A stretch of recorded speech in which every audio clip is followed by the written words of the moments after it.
विधि छै व्रत केर कठिन विधान है। निर्जल रही उपवासक विधि छै व्रत केर कठिन विधान है। मैया करे ओरियान है व्रत केर कठिन विधान है।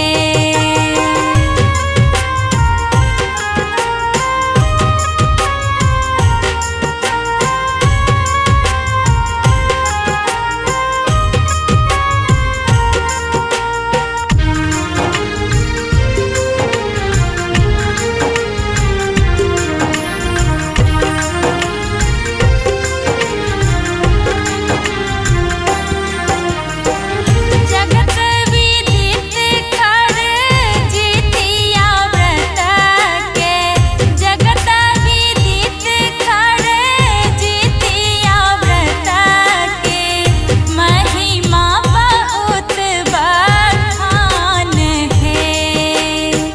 महिमा बहुत बखान है। आयु दीर्घ संतानक होइछ सब तरहे कल्याण है। सब तरहे कल्याण है। मैया करे ओरियान है।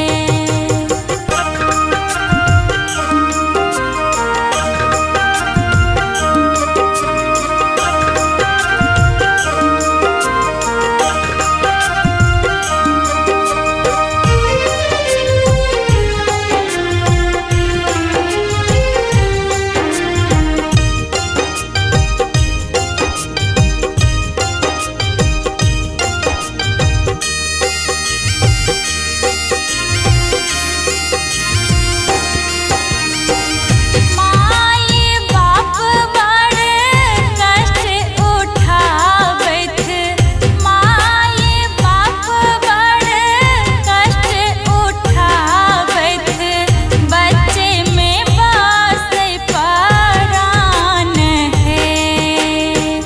बच्चे में बसे परान है। सब सुख संपत्ति संतति पावै बढ़ै वंश के मान है। बढ़ै वंश के मान है। मैया करे ओरियान है।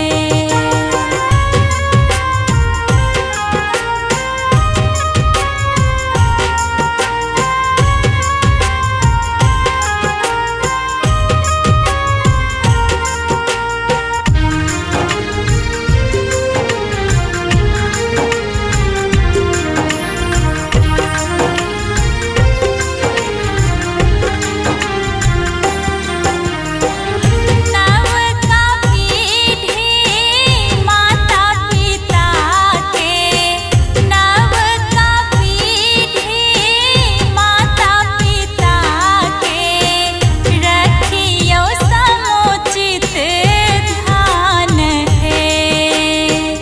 रखियो समुचित ध्यान है।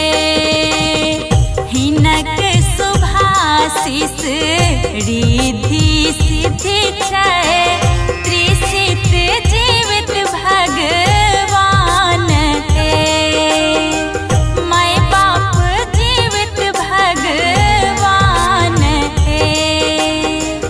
मैया करे ओरियान है।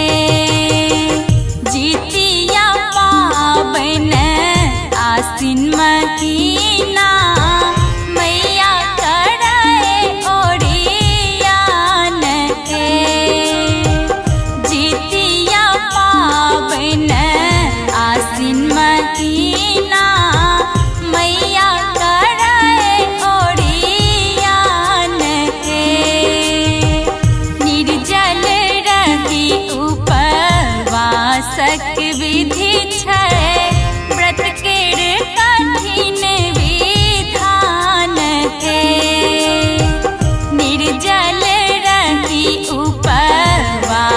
व्रतक विधि छै व्रत केर